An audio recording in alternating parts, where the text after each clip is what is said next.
Hello, welcome guys to my YouTube channel for unique and awesome people. और अभी पता है, अभी अभी मैंने वो देख रही थी राखी सावंत का वीडियो। ठीक है, तो उस वीडियो में राखी जो उनके हस्बैंड है आदिल, उनके घर गई हुई हैं और लोगों से बात कर रही हैं कि ये कहाँ हैं, और बता रही हैं कि उनकी मदर की डेथ हो गई है क्योंकि उन्होंने जो अपनी मदर के इलाज के लिए पैसे दिए थे आदिल को, वो पैसे आदिल ने अपने ऊपर खर्च कर दिए और उनकी मम्मी को के ट्रीटमेंट में डॉक्टर्स को नहीं दिए, ट्रीटमेंट नहीं करवाया। प्लस उनकी जो मदर थी, उनके जेवर आदि राखी सावंत के पूरे जेवर बेच के उन्होंने उनको हेल्प की है 1.5 करोड़ रुपए की। ठीक है, 1.5 करोड़ रुपए की, और काफ़ी कुछ बताया उन्होंने। तो पहले उनके शॉर्ट वीडियो तो आते ही रहते हैं कि वो कितना खुश थी आदिल के साथ, और आज ये सिचुएशन है। तो मेरा मन हुआ कि मैं थोड़ा सा इस पे अपनी भी व्यूज़ रखूं। ठीक है, तो देखिए, वो राखी सावंत है। She is very famous actress, और बहुत से लोग उन्हें ड्रामा क्वीन बोलते हैं, बहुत से लोग उन्हें नेगेटिव लेते हैं, बट मैं तो नेगेटिव बिल्कुल भी नहीं लेती। क्योंकि कोई भी गर्ल, कोई भी लेडी जो होती है, उसके अंदर एक फेमिनिन जो कहते हैं क्वालिटी होती ही होती है, और वो है इमोशनल होने की। और मैं इसे कैंसिल करती हूँ, cancel cancel cancel. All ladies are very practical and professional. ठीक है, तो ये जो क्वालिटी होती है ना, इसको आप बहुत अच्छे से यूज़ करें। ठीक है, ये वीडियो सिर्फ और सिर्फ लेडीज़ के लिए है। मैं यहाँ बोलना चाहती हूँ कि अगर आप इफ़ यू आर अनमैरिड, अगर आप अनमैरिड हो, ठीक है, और आपका बॉयफ्रेंड है, इट्स नॉर्मल है ना, आपका कोई बॉयफ्रेंड है, उससे आप शादी करना चाहती हो, तो एक बार नहीं, 1000 बार बहुत सी सिचुएशन क्रिएट करके उसको देखो कि किस सिचुएशन में, हर सिचुएशन में आपके साथ है, और अगर है तो भी आप उस पर को थोड़ा सा शक करो। यहाँ मैं लॉ ऑफ अट्रैक्शन से थोड़ा हट के बता रही हूँ फिर भी, क्योंकि जब एक बार शादी हो जाती है तो जो गर्ल्स होती हैं, जो वाइफ होती है ना, वो मैं नहीं चाहती कि कोई भी वाइफ सेक्रीफाइस करे या कॉम्प्रोमाइज़ करे। और जो लेडीज़ होती हैं, जो वर्किंग नहीं होती, उन्होंने तो अपना उद्देश्य ही बना लिया है कि नहीं, हमें सेक्रीफाइस ही करना है, नहीं तो हम क्या खाएंगे क्या पिएंगे। जबकि ऐसा नहीं है। जब ऊपर वाला आपको लाया है, आप पॉजिटिव रहोगे, लॉ ऑफ अट्रैक्शन फॉलो करोगे, तो रास्ते खुलेंगे जब आप एक्शन लोगे खुद के लिए, खुद को खुश रखने के लिए। फिलहाल वो राखी सावंत है, इतनी फेमस है, तो भी उसके साथ ऐसा हुआ। इवन आदिल ने किसी लड़की का रेप भी किया है इसलिए, और उसकी कोई गर्लफ्रेंड भी है, तो करेक्टर वाइज भी उसने 2-3 लोगों के साथ है। तो दिस इज़ नॉट फेयर। और अभी क्योंकि वो राखी है तो उसने उसके ऊपर केस कर दिया और वो जेल के अंदर है। ठीक है, और वो राखी होने के नाते, फेमस होने के नाते ये सब एक्शन ले पा रही है, और उसे सोसाइटी का जो कहते हैं बाउंड्रीज, उसका कोई, उसको मतलब डिफेम होने का कोई डर नहीं है।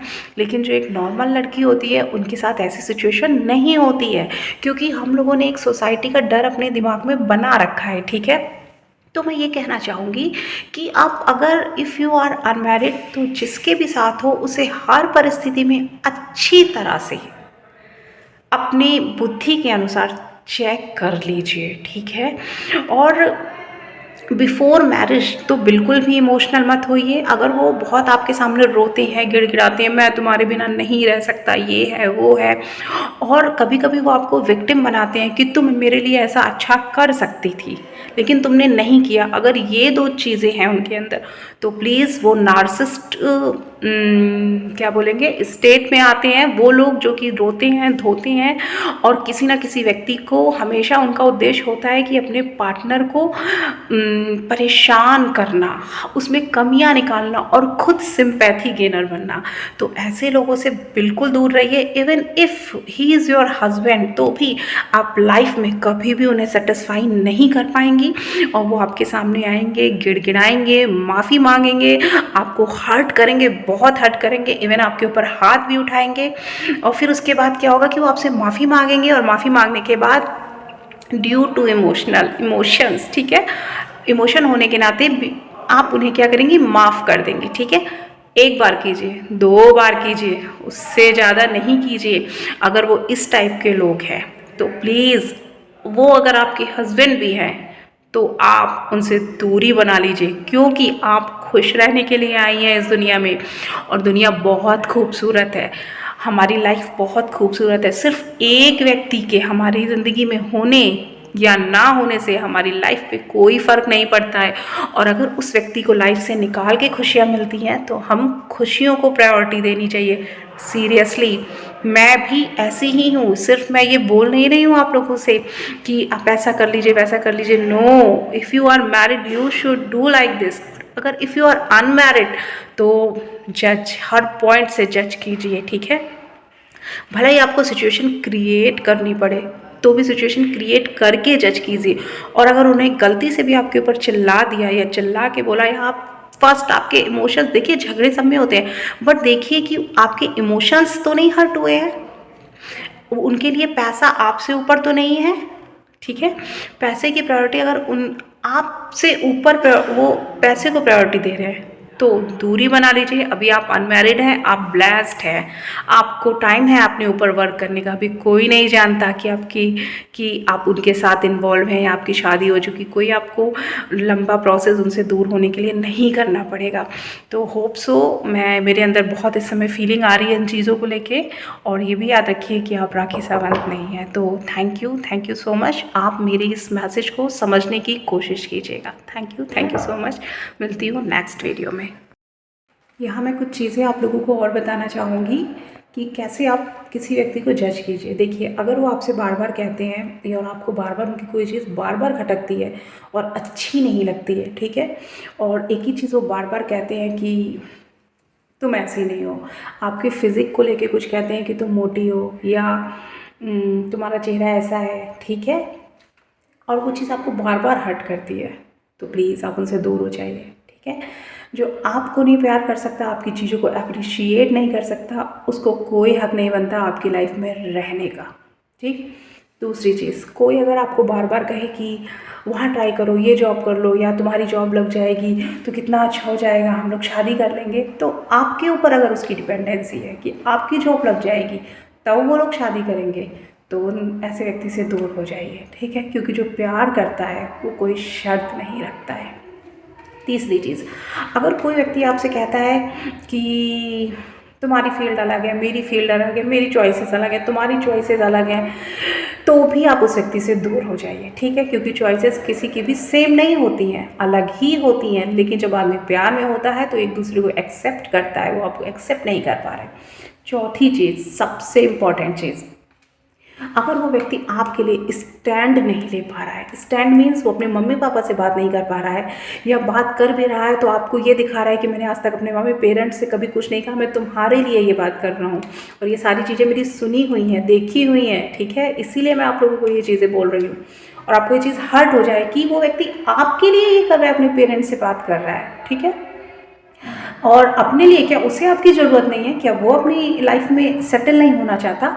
उससे दूर हो जाइए भाई। कहो भाई मेरे लिए कोई ज़रूरत नहीं है आपको अपने पेरेंट्स से बात करने की। No no no no, I am happy with myself, मैं खुद के साथ बहुत खुश हूँ। और यहाँ पे पांचवी बात, अगर वो स्टैंड लेता ही नहीं है, कहता है मैं तुमसे बहुत प्यार करता हूँ मगर हम तो हमारी तो इंटरकास्ट है, मेरे पेरेंट्स नहीं मानेंगे, मैं अपने पेरेंट्स से बात नहीं कर सकता, या मैं अपने पेरेंट्स को दुखी नहीं कर सकता, मैं इतने सारे लोगों को दुखी करके खुद को खुश नहीं कर सकता, तो भी उससे तुरंत दूर हो जाइए और खुश होकर दूर होइए कि आपकी लाइफ से एक ऐसा व्यक्ति चला गया, ऊपर वाले ने हटा दिया, जो आपको ज़िंदगी भर कहीं ना कहीं दुखी रखता है, ठीक है। इसलिए आप एफर्ट कर सकते हैं अपने पेरेंट्स से, वो क्यों नहीं। और अगर वो ये कह रहा है कि मैं उनको दुखी करके खुद को खुश नहीं रख सकता, तो सिर्फ अपनी खुशी का देखा उसने, आपकी खुशी को नहीं देखा। और दूसरी चीज़, अगर तब भी आपने एफर्ट किया, उनके पेरेंट्स से बात किया, जैसे भी करके उनसे शादी कर ली, तो ज़िंदगी भर जो इंसान खुद को खुश नहीं रख सकता वो आपको खुश क्या रखेगा। सिक्स्थ, अगर वो आपको जरा सा भी ये दिमाग में आ जाए, देखिए एक सिक्स सेंस होता है, ठीक है, जो गर्ल्स होती हैं जी, जब हम प्यार में होते हैं तो हम अगले को एक फीलिंग आ जाती है अगले के प्रति।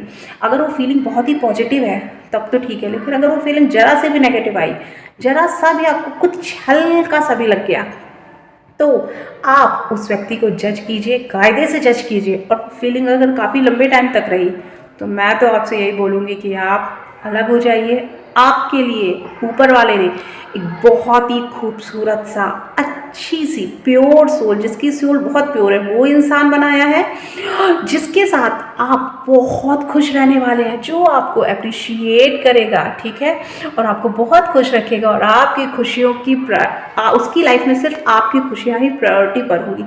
ऐसे इंसान को मैनिफेस्ट कीजिए। बी प्रैक्टिकल, कुछ चीज़ों में प्रैक्टिकल होना बनता ही है, क्योंकि यहाँ मैं जितनी बातें हैं वो अनमैरिड गर्ल्स के लिए कह रही हूँ, बट जितनी मैरिड होंगी ना वो मेरा वीडियो देख रही होंगी और उनके साथ भी बहुत सी लोगों के साथ ऐसा होगा, कैंसिल कैंसिल कैंसिल, ऐसा किसी के साथ नहीं है, बट मैं यहाँ समझाऊंगी ज़रूर।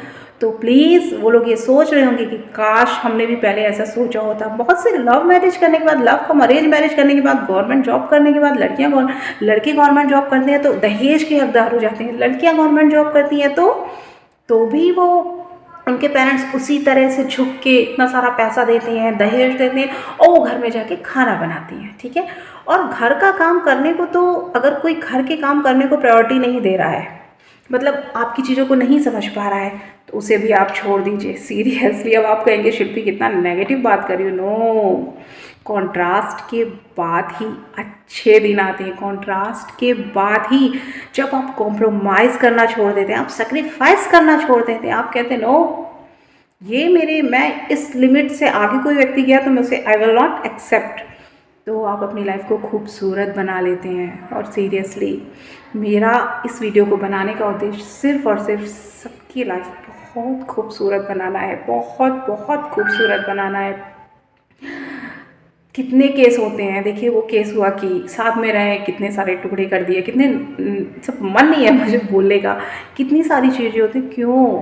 क्यों इतना किसी पे ट्रस्ट कर लेना, और ट्रस्ट कर लेना तो क्यों इतना झेलना। कोई व्यक्ति गलत होता है ना, 1 2 3 4 मीटिंग में समझ में आ जाता है, बट हम लोग उसे झेलते हैं। नो, कैंसिल कैंसिल कैंसिल, हम लोग किसी को नहीं झेलते हैं। बट सीरियसली जैसे ही समझ में आए ना, उससे दूर हो जाइए प्लीज़। और अगर मैं लास्ट में कहना चाहूँगी, और अगर आप ऐसी हैं, आप विरोध हो के अटेंशन सीकर है, तो प्लीज़ खुद को चेंज करिए, क्योंकि लाइफ इन चीज़ों से नहीं चलती है। ना तो ऐसे व्यक्ति को एक्सेप्ट कीजिए और ना तो खुद ऐसा बनिए, ठीक है।